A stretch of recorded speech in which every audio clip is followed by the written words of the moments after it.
Eu tava olhando pro celular quando a pequena Sofia me chamou para mais uma videochamada. Era a terceira vez naquela semana. Minha netinha de 6 anos, com aquele rostinho angelical, sempre querendo conversar com o vovô. Mas dessa vez, enquanto ela falava, percebi algo estranho. Os olhos dela não olhavam para a câmera. Olhavam pro lado, como se alguém tivesse mandando ela fazer alguma coisa. E foi aí que escutei a voz da Patrícia, minha nora, no fundo sussurrando: "Pede para ele te mostrar a sala toda, filha. Diz que você quer ver onde o vovô guarda os brinquedos." Meu coração gelou naquela hora. Fingi que não tinha ouvido nada e mostrei a sala para Sofia, mas minha cabeça já estava trabalhando. Comecei a reparar nos detalhes das conversas anteriores. Sempre que a gente fazia videochamada, minha nora pedia para Sofia me fazer perguntas específicas. "Vovô, me mostra seu quarto." "Vovô, cadê aquele relógio bonito que você tem?" "Vovô, você ainda tem aquelas moedas antigas?" Eu sou viúvo há 3 anos. Minha esposa Madalena morreu de câncer e me deixou sozinho nessa casa grande, com todas as lembranças e com algumas coisas de valor que acumulamos durante 52 anos de casamento. Nunca fui de ostentar, sempre vivi de forma simples, mas é verdade que tenho algumas economias guardadas e alguns objetos que valem dinheiro. Coisas que pretendia deixar para o meu filho Ricardo e para os meus netos quando eu partisse. Ricardo sempre foi um bom filho. Trabalhador, honesto, dedicado. Casou com a Patrícia há 8 anos e no começo ela parecia uma boa moça. Educada, simpática, sempre me tratava bem quando vinha me visitar. Mas nos últimos 2 anos, desde que a situação financeira deles ficou complicada por causa de umas dívidas que fizeram, comecei a notar mudanças no comportamento dela. Ficou mais interesseira, sempre fazendo perguntas sobre o que eu tinha, quanto valia isso ou aquilo. Depois daquela videochamada com a Sofia, comecei a observar tudo com mais atenção. Fui até o sótão e revirei algumas caixas velhas procurando uma câmera antiga que eu tinha. Encontrei minha velha filmadora, dessas antigas mesmo, e testei. Ainda funcionava perfeitamente. Foi quando tive a ideia. Se minha nora estava usando minha própria neta para me espionar, eu ia usar a tecnologia contra ela. Instalei a filmadora no canto da sala, disfarçada atrás de uns livros na estante. Posicionei de um jeito que dava para gravar toda a sala sem ninguém perceber. Também coloquei outra no corredor e uma terceira no meu quarto. Não era questão de paranoia. Era questão de descobrir até onde ia aquela situação. 3 dias depois, recebi outra ligação da Sofia. Dessa vez, prestei atenção em cada detalhe. A menina me pediu para mostrar o escritório onde eu guardava meus documentos. Disse que queria ver as fotos antigas que eu tinha lá. Enquanto eu mostrava, ouvi claramente a Patrícia dizendo: "Isso, filha. Pede para ele abrir aquela gaveta da direita." Minha neta, inocente, repetiu: "Vovô, abre aquela gaveta ali para mim? Quero ver o que tem dentro." Fingi que abri, mas na verdade só mostrei a parte de cima, onde tinha algumas fotos antigas. Mas percebi que Patrícia estava anotando alguma coisa do outro lado. Dava para ouvir o barulho do lápis no papel. Terminei a chamada e fiquei pensando. O que ela estava planejando? Resolvi fazer um teste. Na próxima videochamada, coloquei propositalmente alguns objetos de valor à vista. Um relógio antigo que pertenceu ao meu pai, uma caixa de madeira onde eu guardava algumas joias da Madalena, e deixei estrategicamente visível um envelope com o nome do banco escrito. Queria ver a reação. Sofia me ligou 2 dias depois. E como esperado, Patrícia instruiu ela a me fazer perguntas sobre cada um daqueles objetos. "Vovô, esse relógio é bonito. Ele funciona." "Vovô, o que tem naquela caixa?" "Vovô, você vai no banco sempre?" Respondi tudo naturalmente, mas por dentro estava fervendo. Como uma mãe podia usar a própria filha daquele jeito? Como meu filho não percebia o que estava acontecendo? Ou será que ele sabia e fingia que não? Decidi investigar mais fundo. Liguei pro Ricardo com uma desculpa qualquer, disse que precisava da ajuda dele para consertar um vazamento no banheiro. Ele veio no dia seguinte, sozinho. Aproveitei para puxar conversa sobre a vida dele, sobre como estavam as coisas em casa. Perguntei sobre trabalho, sobre as crianças, sobre a rotina. E aos poucos fui chegando no assunto que realmente me interessava. Filho, como estão as coisas aí em casa? Tá tudo bem com vocês? Ricardo suspirou fundo antes de responder. Ele tinha aquela cara cansada de quem não dorme direito há meses. Ah, pai, tá difícil. As dívidas estão apertando. A Patrícia fica nervosa o tempo todo, diz que a gente precisa de dinheiro urgente. Ela quer que a gente venda o carro, mas eu preciso dele pro trabalho. E de onde vieram essas dívidas todas? Perguntei, tentando soar casual, como se fosse apenas preocupação de pai. Ele passou a mão no rosto, um gesto que eu reconhecia desde que ele era criança. Era o que ele fazia quando estava com vergonha ou não queria falar sobre algo. A Patrícia pegou um dinheiro emprestado com os agiotadores pro negócio da irmã dela. Aquela loja de roupas que a Marcela queria abrir. Prometeram que iam devolver em 3 meses, mas já faz mais de 1 ano e nada. Agora os caras estão cobrando com juros absurdos. Quanto vocês devem? Ricardo baixou a cabeça. Quase 200 mil, pai. Começou com 50, mas com os juros compostos que esses caras cobram, a dívida só cresceu. A gente paga, mas nunca diminui. 200 mil reais. A situação era muito mais grave do que eu imaginava. Mas mesmo assim, isso não justificava o que Patrícia estava fazendo. Não justificava usar minha neta como espiã. Não justificava planejar seja lá o que ela tivesse planejando contra mim. E você já pensou em procurar ajuda? Um advogado, sei lá. Já pensei, pai. Mas a Patrícia fica repetindo que se a gente não pagar, eles vão fazer alguma coisa com as crianças. Esses agiotadores são pesados, pai. Não são brincadeira. Entendi naquele momento que meu filho estava sendo vítima também. Ele estava aprisionado numa situação que não sabia como resolver, pressionado pela esposa e ameaçado por criminosos. Mas ainda assim, eu precisava me proteger. Porque no desespero, as pessoas fazem coisas que nunca imaginariam fazer. Depois que Ricardo foi embora, sentei na poltrona da sala e fiquei pensando por horas. A casa estava silenciosa demais. Desde que Madalena morreu, o silêncio tinha se tornado meu companheiro constante. Mas naquele dia, o silêncio era pesado, carregado de preocupações. Lembrei de quando Ricardo era pequeno. Um menino tão feliz, tão cheio de sonhos. Queria ser bombeiro, depois quis ser médico, depois engenheiro.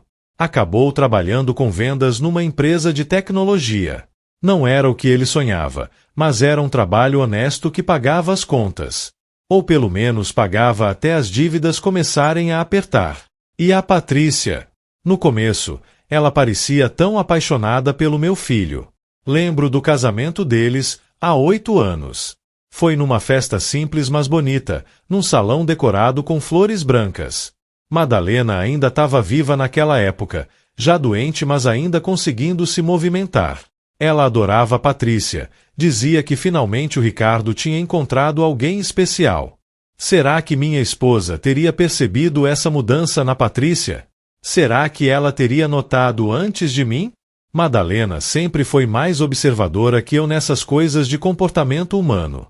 Ela lia as pessoas como se fossem livros abertos. Eu sentia falta desse discernimento dela.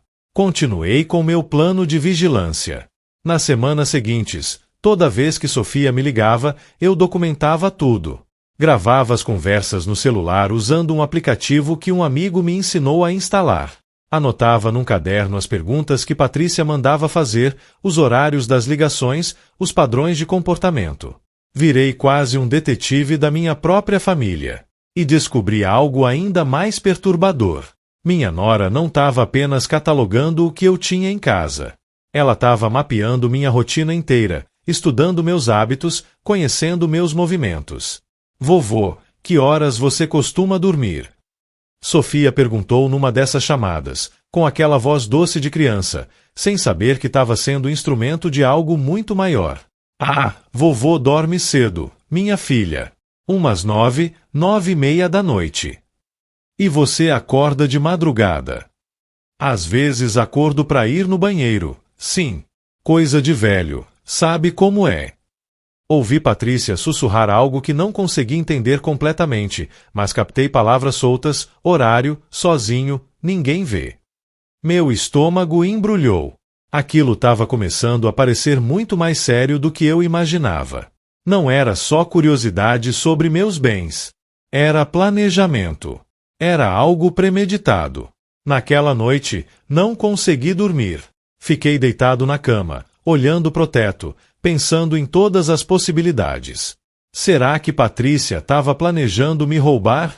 Será que ia tentar entrar na minha casa de madrugada? Ou era algo pior? Levantei da cama às 3 da manhã e fui até o escritório.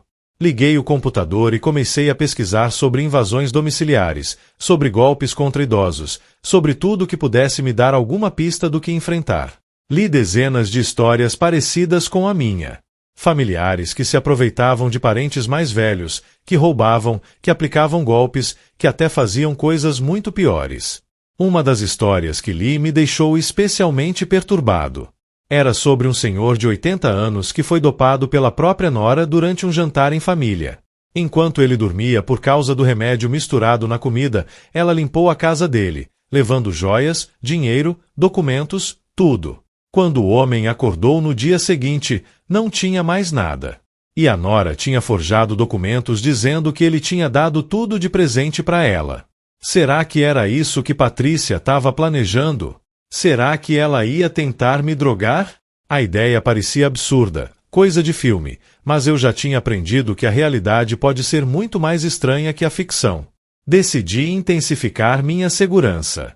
No dia seguinte, fui numa loja de eletrônicos e comprei câmeras modernas, dessas que gravam direto na internet. Eram pequenas, discretas e muito mais eficientes que minhas câmeras antigas. Instalei uma em cada cômodo da casa, todas conectadas no meu celular. Agora eu podia ver tudo o que acontecia na minha casa de qualquer lugar. Também comprei sensores para portas e janelas. Se alguém tentasse entrar, eu saberia na hora. E contratei um serviço de monitoramento 24 horas. Custou caro, mas minha segurança não tinha preço. Meus amigos começaram a notar minha preocupação. Alberto, meu amigo de mais de 40 anos, me convidou para jogar dominó numa tarde de sábado. A gente se reunia sempre no mesmo lugar, um barzinho antigo que frequentávamos desde jovens. Maurício, você tá com uma cara péssima. O que tá acontecendo? Ele perguntou enquanto embaralhava as peças. Pensei em contar tudo, mas me contive. Ah, é coisa de família, Alberto. Nada demais. Coisa de família sempre é demais, amigo. Quer falar sobre... Respirei fundo. Digamos que eu tô descobrindo que nem sempre as pessoas são o que a gente pensa que elas são. Alberto me olhou com aquela cara de quem entende exatamente o que eu estava querendo dizer. É sobre o Ricardo. Não. Sobre a esposa dele. Ele assentiu devagar, como se já tivesse esperado essa resposta. Sabe, Maurício, eu nunca falei nada porque não era minha conta, mas eu sempre achei aquela menina meio interesseira. Desde o começo. A forma como ela olhava para as coisas, como fazia perguntas sobre dinheiro. A Madalena também achava, só que ela era educada demais para falar. Aquilo me surpreendeu. Madalena desconfiava da Patrícia. Desconfiava não é a palavra certa. Ela era cautelosa com ela. Uma vez me disse que a Patrícia tinha olhos de quem está sempre calculando alguma coisa. Mas sua esposa era sábia, não queria criar conflito na família sem ter certeza. Fiquei pensando naquilo. Madalena tinha percebido algo que eu não tinha visto. E levou essa percepção para a cova, sem nunca ter me contado. Será que ela queria me proteger? Ou será que achava que era apenas impressão dela? E o que você acha que eu devo fazer?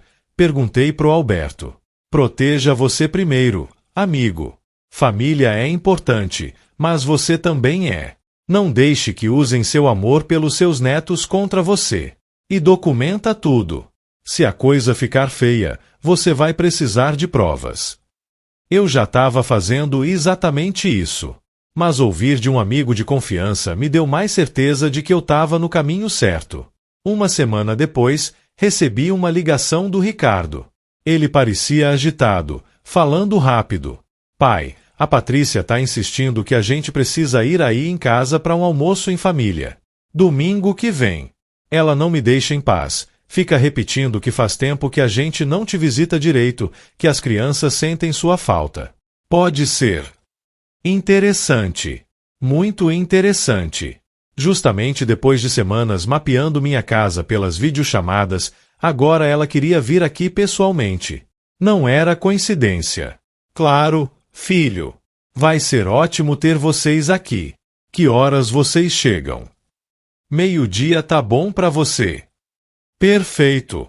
Vou preparar aquela comida que vocês gostam. Depois que desliguei, sentei e comecei a planejar. Se Patrícia queria vir na minha casa, eu ia dar a ela exatamente o que ela queria ver. Mas do meu jeito. Ia montar um verdadeiro teatro, com cenário e tudo. Passei os dias seguintes preparando tudo. Comprei objetos que pareciam valiosos, mas não eram. Um relógio banhado a ouro que de longe parecia ser ouro maciço. Comprei numa loja de bijuterias umas peças que imitavam joias caras. Peguei uns documentos velhos sem importância e coloquei em pastas bonitas, como se fossem escrituras importantes. As coisas de valor de verdade, as joias da Madalena, meus documentos importantes, as escrituras da casa, o dinheiro que eu guardava, tudo isso escondi em lugares que ninguém jamais imaginaria procurar. Tirei as tábuas do assoalho no sótão e criei um esconderijo perfeito. Coloquei tudo lá e recoloquei as tábuas de um jeito que ninguém notaria que tinha sido mexido. No meu quarto, atrás do quadro onde Patrícia achava que tinha um cofre, coloquei um cofre de mentira. Daqueles de brinquedo que vende em loja de departamento. De longe parecia real, mas não tinha nada de valor dentro.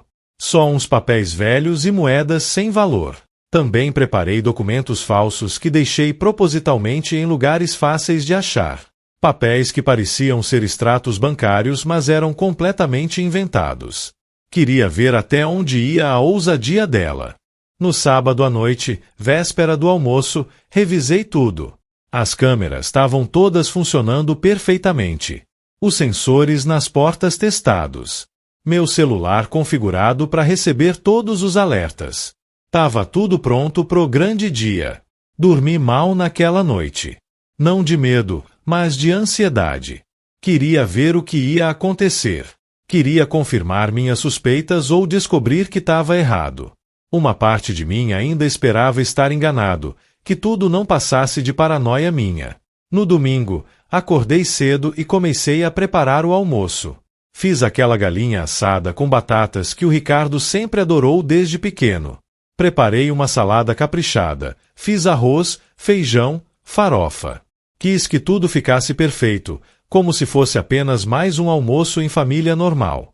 12:00 em ponto, ouvi o barulho do carro chegando. Olhei pela janela e vi Ricardo estacionando. Patrícia desceu do carro e ajudou Sofia a sair. O pequeno Miguel estava dormindo no bebê conforto, e Ricardo pegou no colo com cuidado para não acordá-lo. Abri a porta com um sorriso. Sofia veio correndo me abraçar, como sempre fazia. Vovô, senti tanto sua falta. Abracei minha neta com carinho. Ela não tinha culpa de nada. Era apenas uma criança inocente sendo usada por adultos. Eu também senti sua falta, minha princesa. Ricardo me cumprimentou com um abraço. Ele estava com uma cara melhor que da última vez, menos cansado. Talvez a expectativa de um almoço tranquilo em família tivesse aliviado um pouco o peso que ele carregava. Patrícia foi a última a me cumprimentar. Ela trouxe uma torta de sobremesa e me deu um abraço rápido, protocolar. Oi, seu Maurício. Obrigada por nos receber. Imagina, minha filha. Esta casa é de vocês também. Observei enquanto eles entravam. Os olhos de Patrícia imediatamente começaram a escanear o ambiente. Ela olhava discretamente para todos os lados, como se tivesse memorizando cada detalhe. Via ela comparando mentalmente com o que tinha visto nas videochamadas. Durante o almoço, mantive uma conversa leve e agradável. Perguntei sobre o trabalho do Ricardo, sobre a escola da Sofia, sobre como o pequeno Miguel estava crescendo. Patrícia participava da conversa, mas eu notava que ela estava distraída, sempre olhando para os cantos da casa. Depois do almoço, fingi que estava cansado. Vou tirar uma soneca rápida no sofá. Vocês ficam à vontade.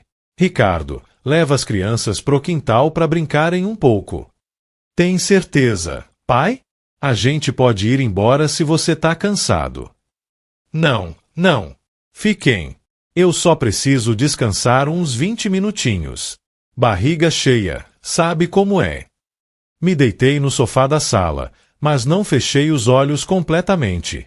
Fiquei observando através das pálpebras semicerradas. Ricardo levou as crianças pro quintal como eu tinha sugerido. E Patrícia ficou na sala, fingindo arrumar a mesa. Esperei 5 minutos. Então ela olhou para mim, checou se eu estava dormindo e se levantou com cuidado. Vou no banheiro, disse ela em voz baixa, mais para si mesma do que para qualquer pessoa. Mas ela não foi pro banheiro. Abri meu celular discretamente, mantendo ele escondido do sofá, e ativei a visualização das câmeras. Assisti em tempo real Patrícia indo pro meu quarto. Ela entrou e fechou a porta atrás de si. Foi direto pro guarda-roupa e começou a abrir as gavetas, uma por uma. Mexia nas roupas, procurava embaixo das pilhas de camisas, verificava nos cantos. Depois foi até o quadro na parede e o tirou do lugar. Quando viu o cofre, seus olhos brilharam. Ela tentou abrir, girou o dial algumas vezes. Claro que não conseguiu.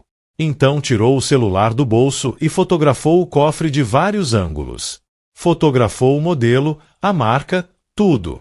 Provavelmente ia pesquisar depois como abrir aquele tipo específico.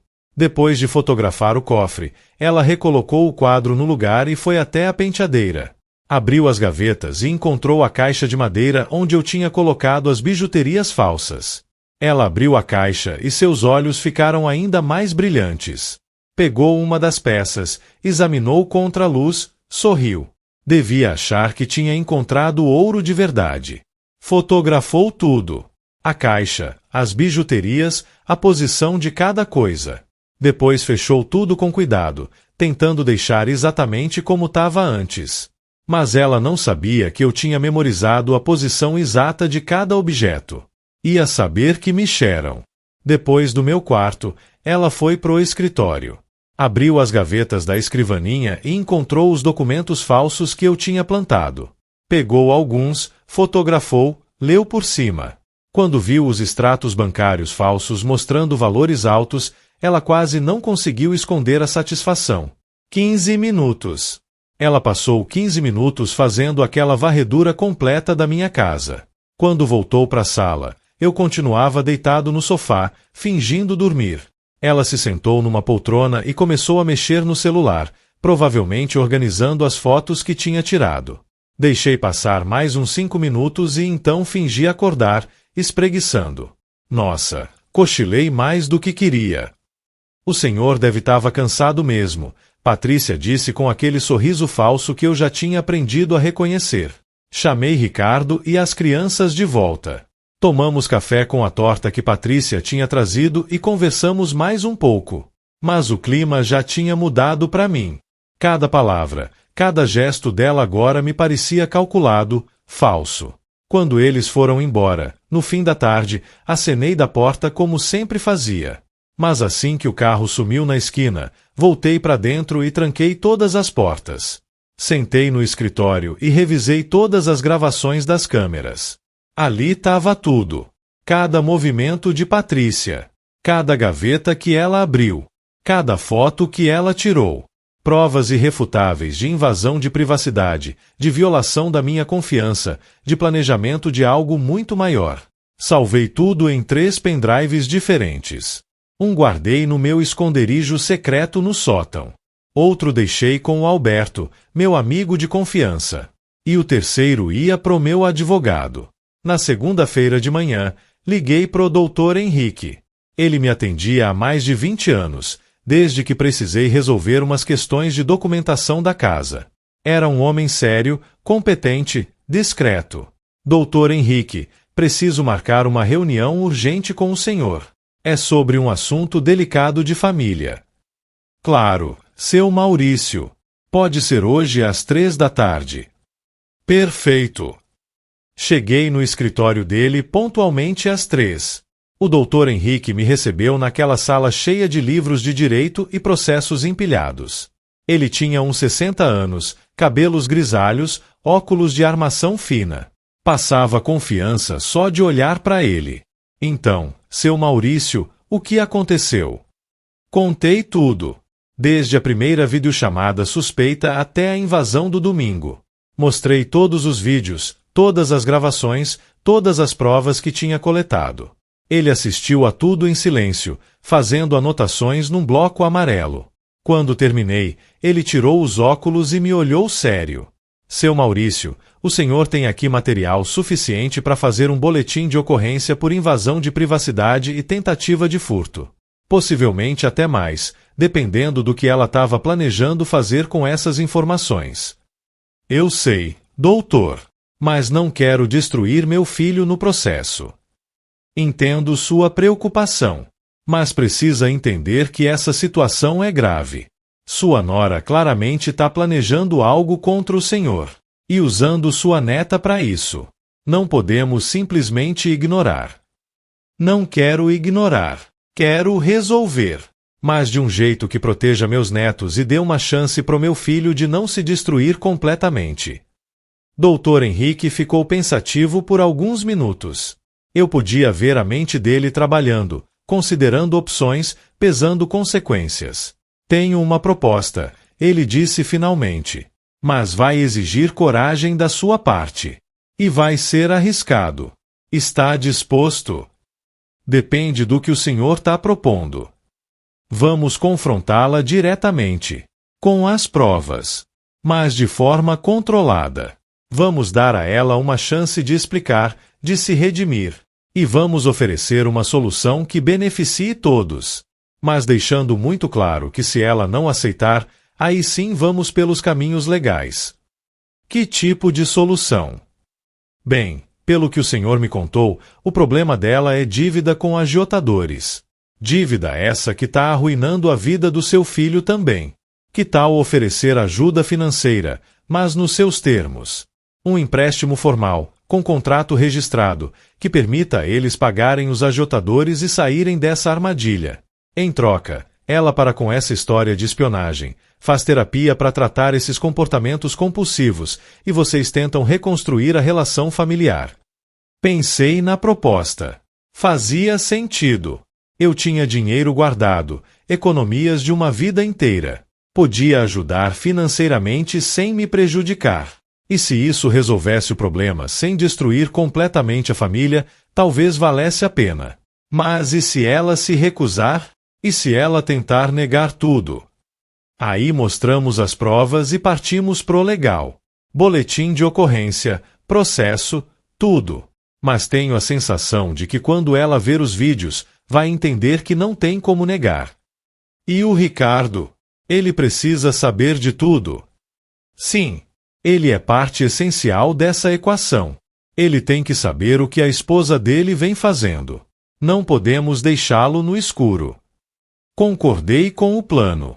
Dr. Henrique preparou um contrato de empréstimo, com juros justos mas formais, prazo de pagamento, tudo devidamente especificado. Também preparou uma minuta de acordo onde Patrícia se comprometia a fazer acompanhamento psicológico e a não mais invadir minha privacidade. Na semana seguinte, marquei um jantar na minha casa. Convidei apenas Ricardo e Patrícia, sem as crianças. Disse que tinha algo importante para discutir sobre o futuro da família. Ricardo aceitou, curioso e um pouco apreensivo. Patrícia tentou trazer as crianças, mas insisti que era conversa de adultos. Eles chegaram numa quinta-feira à noite. Preparei um jantar simples, mas caprichado. Queria que tivesse uma atmosfera normal até o momento certo de revelar tudo. Conversamos sobre amenidades durante a refeição. Ricardo me contou sobre um projeto novo no trabalho.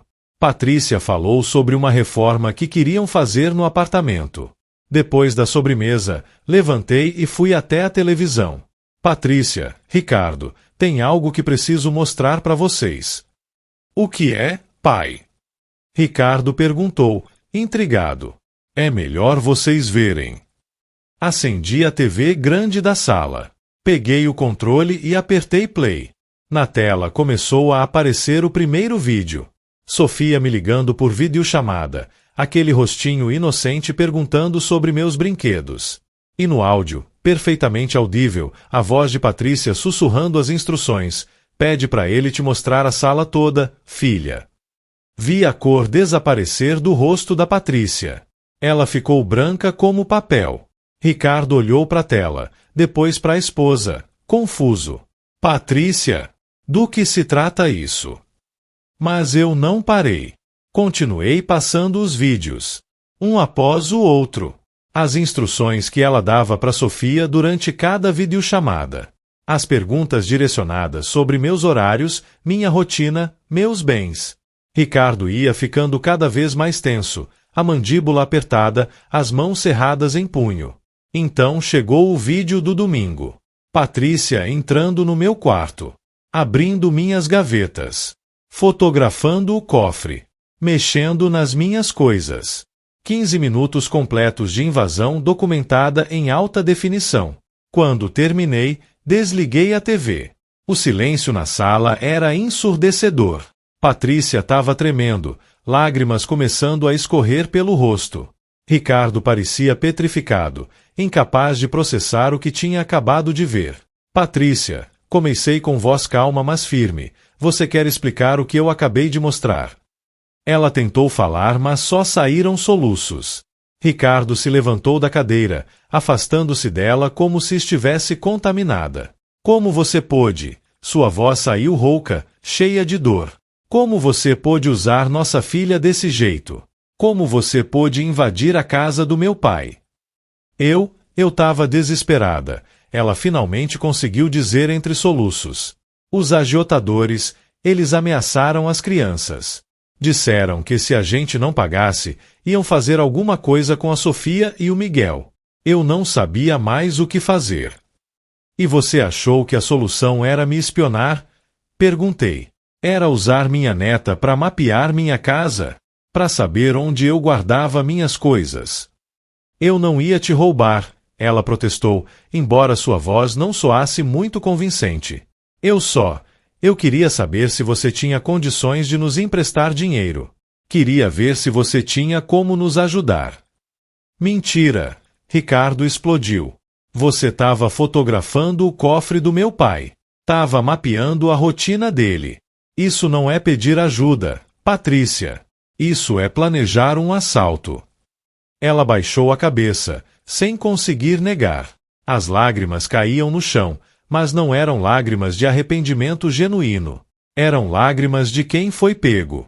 Patrícia, continuei, você entende a gravidade do que fez? Eu tenho aqui provas suficientes para te levar para a delegacia agora mesmo. Invasão de privacidade, tentativa de furto, uso de menor para cometer crime. Você poderia perder a guarda dos seus filhos. Ela levantou a cabeça bruscamente, os olhos arregalados de pânico. Não! Por favor, não tire meus filhos de mim. Então me diga a verdade.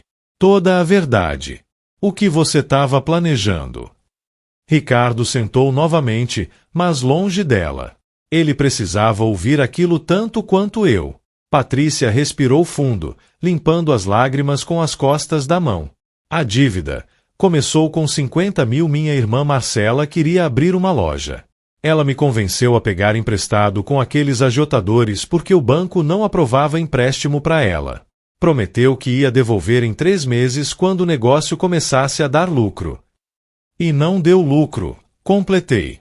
A loja faliu em 2 meses. Marcela sumiu, foi embora para outro estado. Deixou eu e o Ricardo com a dívida. E esses agiotadores, eles cobram juros absurdos. 5% ao dia.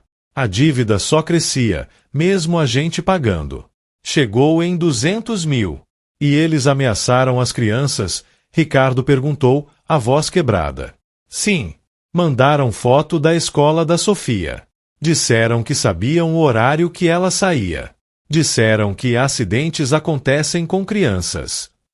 Eu entrei em pânico. E ao invés de me contar, ao invés de procurar a polícia, você decidiu espionar meu pai. Ricardo estava incrédulo.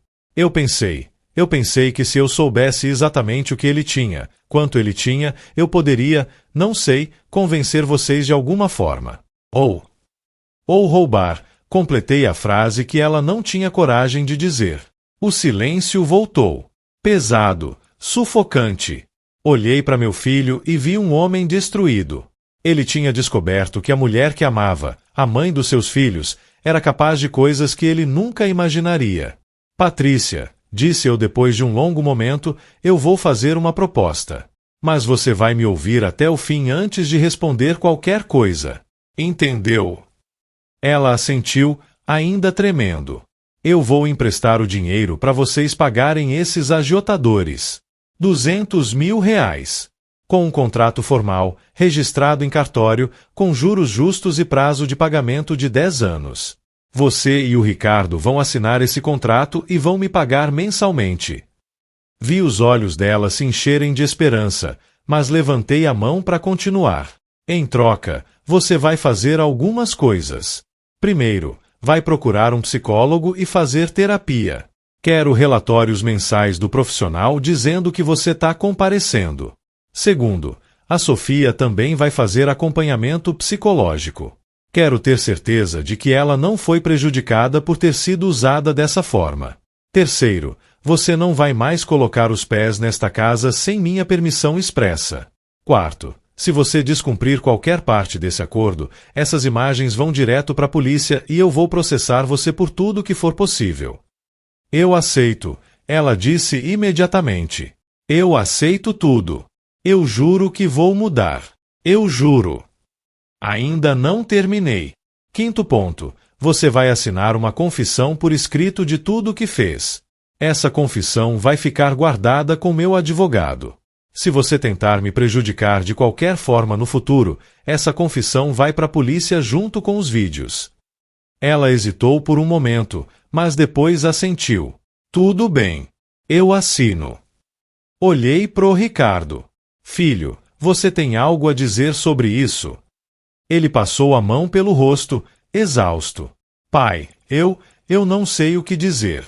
Não sei nem se consigo continuar casado com ela depois disso. Eu entendo. E ninguém aqui vai te julgar pela decisão que você tomar. Mas pense nas crianças. Pense no que é melhor para elas. E pense que sua esposa claramente precisa de ajuda profissional.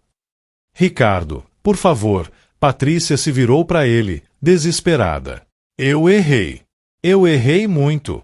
Mas foi por desespero. Foi porque eu estava apavorada com as ameaças. Eu nunca quis destruir nossa família. Por favor, me dá uma chance de consertar isso. Ricardo não respondeu. Ele apenas olhava pro chão, perdido em pensamentos. Levantei e fui até o escritório. Voltei com os documentos que o Dr. Henrique tinha preparado. O contrato de empréstimo e o termo de acordo. Coloquei tudo na mesa de centro. Esses são os documentos. Vocês têm até amanhã para ler com calma, pensar e decidir se vão assinar. Se não quiserem, eu respeito. Mas aí vou ter que tomar outras medidas para me proteger. Patrícia pegou os papéis com mãos trêmulas e começou a ler. Ricardo permaneceu imóvel, ainda processando tudo. Posso levar isso para casa? Para ler com mais calma, ela perguntou. Pode. Mas quero a resposta até amanhã às 6 da tarde. E Ricardo, olhei para o meu filho, você também precisa assinar. Vocês são casados em comunhão de bens, a dívida é dos dois. Eu sei, pai. Eu sei. Eles foram embora poucos minutos depois. Ricardo saiu sem se despedir direito, claramente abalado demais para manter qualquer tipo de formalidade. Patrícia murmurou um obrigada quase inaudível antes de sair.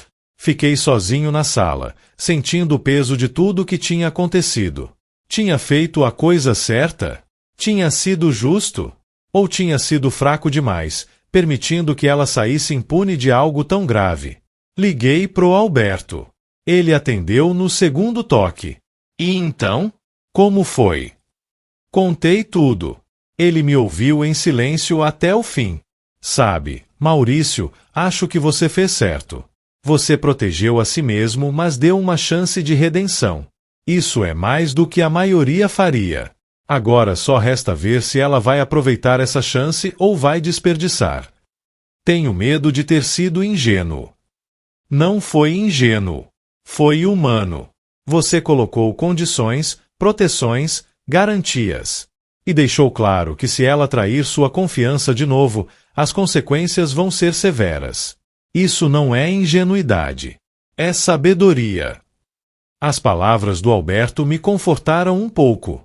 Mas ainda assim passei aquela noite sem dormir direito, pensando em todos os cenários possíveis. No dia seguinte, às 5:30 da tarde, recebi uma ligação do Ricardo. Pai, a gente vai aceitar sua proposta.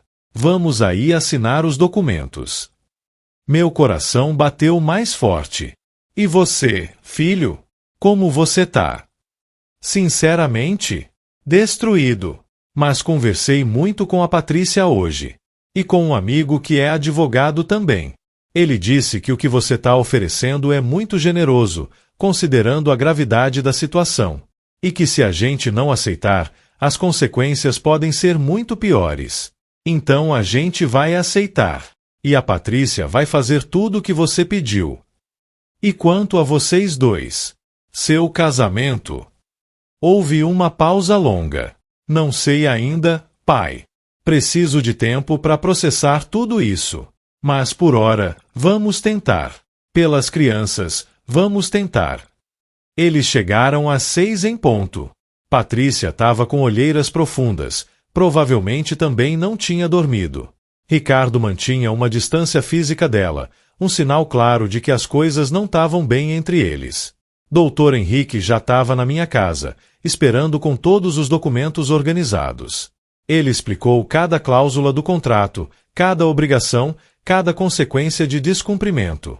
Patrícia e Ricardo assinaram tudo, silenciosamente. Depois das assinaturas, Dr. Henrique preparou a confissão por escrito. Patrícia teve que escrever de próprio punho tudo o que tinha feito, todos os detalhes. Ela chorou enquanto escrevia, mas completou o documento. Assinou e datou no final. Pronto, disse Dr. Henrique guardando todos os papéis numa pasta. Isso vai ficar guardado comigo. E só vai sair dali se houver descumprimento do acordo. Depois que o advogado foi embora, ainda tivemos uma conversa, os três. Pai, Ricardo começou, eu queria pedir desculpas. Por não ter percebido o que estava acontecendo. Por ter deixado nossa situação financeira chegar nesse ponto. Por não ter protegido você. Filho, você não tem culpa disso. Você foi vítima também. Foi enganado, manipulado. Não se culpe. Mas eu deveria ter percebido. Deveria ter visto os sinais. Às vezes a gente não vê porque não quer ver. Porque dói demais ver. Você amava sua esposa, confiava nela. É natural não querer acreditar que alguém que a gente ama é capaz de certas coisas. Patrícia permaneceu calada durante toda a conversa. Ela tinha perdido o direito de participar ativamente. Agora era hora de ouvir e aprender. Patrícia, me dirigi a ela, eu espero sinceramente que você use essa chance para mudar de verdade. Não por mim, não pelo Ricardo, mas por você mesma e pelos seus filhos. Sofia e Miguel merecem uma mãe presente, equilibrada, honesta. Não uma mãe que usa eles como ferramentas. Eu sei, ela disse baixinho. E eu vou fazer tudo certo dessa vez. Eu prometo. Promessas são fáceis de fazer.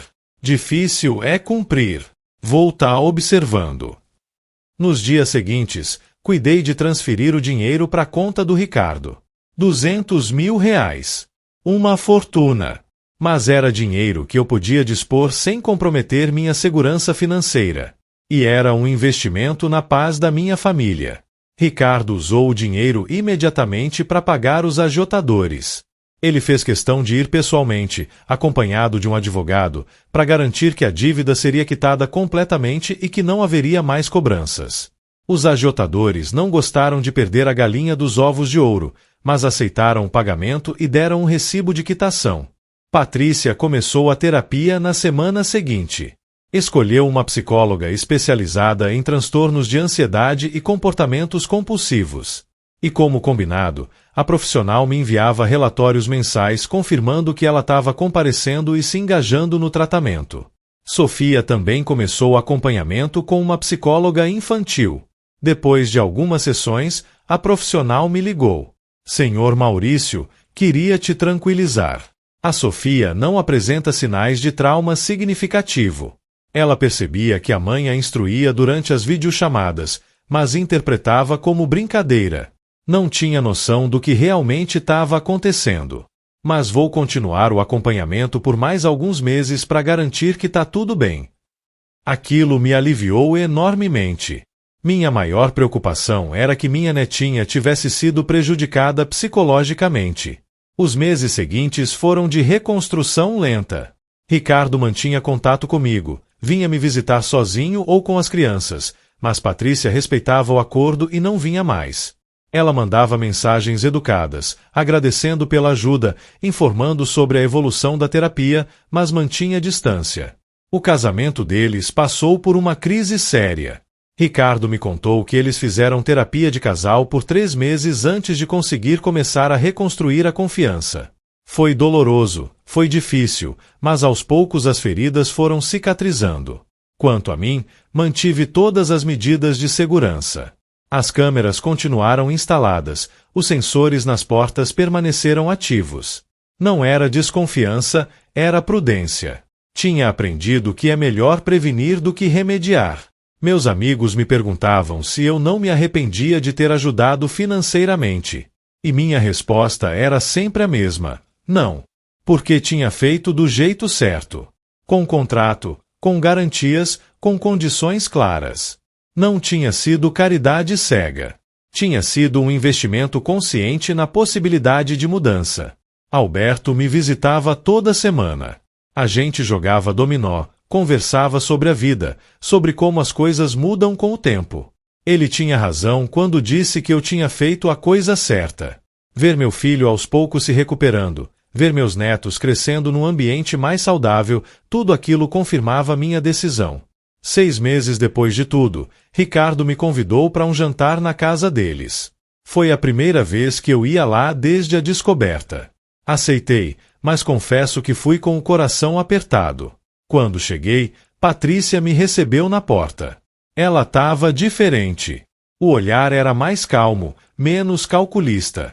Ela me cumprimentou respeitosamente e me agradeceu por ter vindo.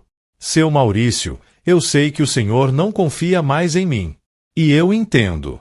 Mas queria que soubesse que a terapia está me ajudando muito. Eu estou aprendendo a lidar com ansiedade de forma saudável, sem recorrer a atalhos desonestos. Fico feliz em ouvir isso, Patrícia. De verdade. O jantar foi tranquilo. Sofia estava radiante, contando sobre a escola. Miguel, agora com quase 3 anos, corria pela casa fazendo barulho e rindo. Ricardo parecia mais leve, menos carregado. Durante a sobremesa, Ricardo anunciou algo que me surpreendeu. Pai, a gente tem uma novidade. Consegui uma promoção no trabalho. Vou ganhar 30% a mais. Isso significa que vamos conseguir te pagar as parcelas do empréstimo mais rápido. Filho, não precisa se apressar. O contrato está bem claro quanto aos prazos. Eu sei. Mas quero quitar isso o mais rápido possível. Não por obrigação, mas porque quero limpar essa dívida e mostrar que a gente é responsável. Fiquei orgulhoso do meu filho naquele momento. Ele tinha amadurecido, tinha aprendido lições duras, mas estava se tornando um homem ainda melhor. Patrícia também contribuiu, e eu consegui um emprego de meio período. Nada muito, mas já ajuda. A gente tá cortando gastos, vivendo de forma mais simples. E sabe, a gente tá mais feliz assim. Era verdade. Dava pra ver nos rostos deles. Tinham menos dinheiro, mas mais paz. Menos coisas, mas mais união. Com o passar do tempo, meu relacionamento com Patrícia foi lentamente se reconstruindo. Não chegou a ser como antes, aquela confiança inicial tinha se perdido para sempre. Mas surgiu algo novo, algo baseado em respeito mútuo e em limites claros. Ela nunca mais cruzou os limites que eu estabeleci. Respeitava minha privacidade, não fazia perguntas invasivas, mantinha uma distância saudável. E aos poucos, muito devagar, comecei a permitir que ela voltasse a participar de algumas reuniões familiares. 1 ano depois de tudo, fizemos o aniversário da Sofia na minha casa. Foi a primeira grande reunião familiar desde a descoberta. Patrícia me ajudou a organizar, mas sempre perguntando antes de fazer qualquer coisa, respeitando meus espaços. Durante a festa, enquanto via as crianças brincando no quintal, o Ricardo e a Patrícia juntos decorando o bolo, senti que tinha valido a pena. Não tinha sido fácil, não tinha sido rápido, mas tinha valido a pena.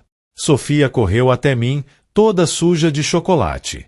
Vovô, vem brincar com a gente. Abracei minha neta, aquela criança linda e inocente que sem saber tinha sido o estupim de tudo. Já vou, minha princesa. Deixa o vovô só terminar de beber esse suco. Ela saiu correndo de volta pros amiguinhos. E eu fiquei ali, observando aquela cena de família feliz, pensando em como as coisas podiam dar voltas inesperadas na vida. Madalena teria ficado orgulhosa de mim? Acho que sim. Ela sempre dizia que família era o bem mais precioso que temos, mas que para preservar a família às vezes é preciso ser firme. É preciso estabelecer limites. É preciso proteger a si mesmo para poder proteger os outros. À noite, depois que todos foram embora e eu fiquei sozinho limpando os restos da festa, me peguei sorrindo. Tinha sido um dia bom. Tinha sido um dia de família. E isso, depois de tudo o que aconteceu, era uma vitória. As parcelas do empréstimo chegavam todo mês, certinhas. Ricardo era pontual, às vezes até pagava adiantado. Eles levavam a sério o compromisso. E isso me dava esperança de que realmente tinha havido mudança genuína. 2 anos depois do confronto inicial, Patrícia me procurou para uma conversa. Ela pediu para vir na minha casa sozinha, sem Ricardo. Fiquei apreensivo, mas aceitei. Dr. Henrique tinha guardado todas as provas em lugar seguro, então eu estava protegido legalmente. Ela chegou numa tarde de sábado. Tava nervosa, mexendo nas mãos. Ofereci um café e sentamos na varanda. Seu Maurício, eu vim aqui para te pedir perdão. De verdade. Não aquele pedido de desculpas protocolar que eu fiz na época. Mas um pedido genuíno, de alguém que entende a gravidade do que fez.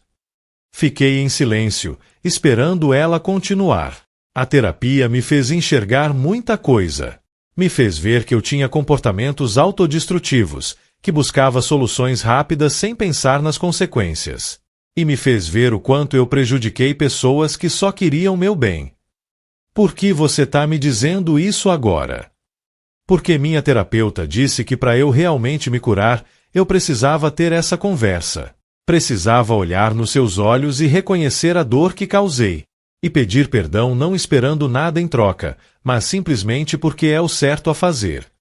Respirei fundo. Patrícia, eu não vou mentir e dizer que esqueci o que aconteceu. Porque não esqueci. Aquilo me marcou. Me fez questionar minha capacidade de julgar pessoas, me fez mais cauteloso, menos confiante. Eu sei. E me desculpa por isso também. Mas, continuei, eu reconheço que você mudou. Vejo nos seus atos, na forma como você trata o Ricardo e as crianças, na forma como você me respeita. E isso conta para mim. Ações valem mais que palavras. Obrigada por reconhecer isso. Eu te perdoo, Patrícia. Não porque você merece, mas porque eu mereço paz. E carregar rancor não me traz paz. Ela chorou. Dessa vez eram lágrimas de alívio genuíno, de peso saindo dos ombros. Naquele dia, senti que um ciclo tinha se fechado. Não significava que tudo estava perfeito, não significava que a confiança total tinha voltado. Mas significava que podíamos seguir em frente. Os anos seguintes trouxeram mais calmaria. Ricardo conseguiu quitação da dívida comigo antes do prazo previsto. Fizemos uma pequena cerimônia quando ele me entregou o último pagamento. Ele estava radiante, orgulhoso de ter cumprido o compromisso. Pai, não tem como te agradecer pelo que você fez. Você salvou nossa família. Eu não salvei nada, filho. Vocês se salvaram. Eu apenas dei uma ferramenta para isso. Sofia cresceu e virou uma menina esperta, cheia de vida. Miguel também crescia saudável. Nenhum dos dois sabia da história toda, e assim deveria permanecer até serem velhos o suficiente para entender. Mantive as câmeras de segurança na casa.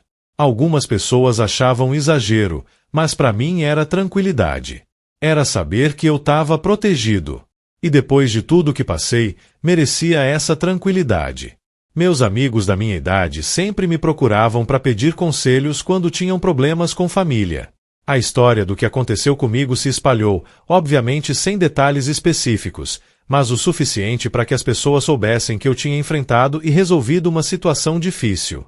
E meu conselho era sempre o mesmo. Confie nos seus instintos, documente tudo, procure ajuda profissional e não tenha medo de ser firme. Mas sempre dê uma chance de redenção, desde que haja garantias e proteções. Hoje, aos 75 anos, olho para trás e vejo que aquele momento doloroso de descoberta foi também um momento de transformação. Transformou meu filho, que ficou mais maduro e atento. Transformou Patrícia, que buscou ajuda e mudou. E me transformou, me tornando mais sábio, mais cauteloso, mas não mais amargo. Ainda jogo dominó com Alberto toda semana. Ele sempre comenta: você fez história, Maurício. Mostrou que dá para ser justo sem ser vingativo, que dá para proteger a si mesmo sem destruir os outros. E talvez seja essa a maior lição de tudo. Justiça não precisa ser destruição. Justiça pode ser transformação. E família, por mais complicada que seja, vale a pena lutar por ela. Desde que haja respeito, limites e amor verdadeiro. As videochamadas com Sofia continuam até hoje. Mas agora são diferentes. São genuínas, espontâneas, sem segundas intenções. Minha neta me liga porque quer me ver, porque sente minha falta, porque me ama. E isso, depois de tudo, é o que realmente importa. Cada vez que meu celular toca e vejo o rostinho dela na tela, não sinto mais aquele aperto no peito, aquela desconfiança. Sinto apenas amor de avô. E isso é libertador. A casa onde moro continua sendo minha fortaleza. Mas não é mais uma fortaleza de desconfiança e medo. É uma fortaleza de paz e segurança construída sobre bases sólidas de limites respeitados e lições aprendidas. E se você, que está lendo ou ouvindo essa história, está passando por algo parecido, fica meu conselho: não ignore os sinais. Confie no seu instinto. Proteja-se. Mas também dê chances de redenção quando elas forem merecidas e quando houver garantias reais de mudança. Porque no final das contas, a vida é curta demais para viver em guerra constante com quem a gente ama. Mas também é preciosa demais para permitir que nos desrespeitem.